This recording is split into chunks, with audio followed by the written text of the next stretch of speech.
Sa halagang 10 piso lang, na-enjoy ng mga bata pati ng mga nakatatanda ang isang exotic pet expo sa Salay Misamis Oriental. Ginawa ito para makalikom ng pondo para sa pagkukumpuni ng ilang pampublikong paaralan. Makibalita tayo kay Sozi Alamban ng GMA Northern Mindanao. Pinagsama-sama sa gymnasium ng Barangay Poblasyon sa Salay Misamis Oriental ang iba't ibang klase ng exotic pets para sa isang fundraising event.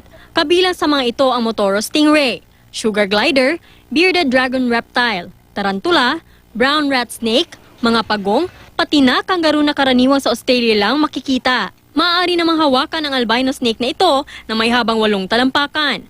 Ang Burmese python namang ito, may habang 10 talampakan at may bigat na 60 kilos. Ayon sa organizer ng Exotic Pets Expo, galing pa sa iba't ibang bansa ang mga hayop.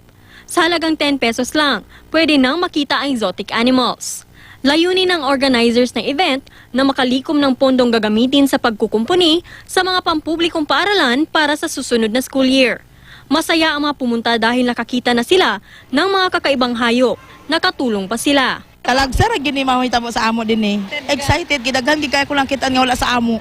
Well, I feel nga na-educate ko with the animals because first time gina ko makita sa animals like kangaroo, hedgehog. Paalala lang ng mga otoridad, kailangan kumuha ng permit ng sino mang gustong mag-alaga ng exotic animals. Sozi Alamban, Nagbabalita, Pilipinas.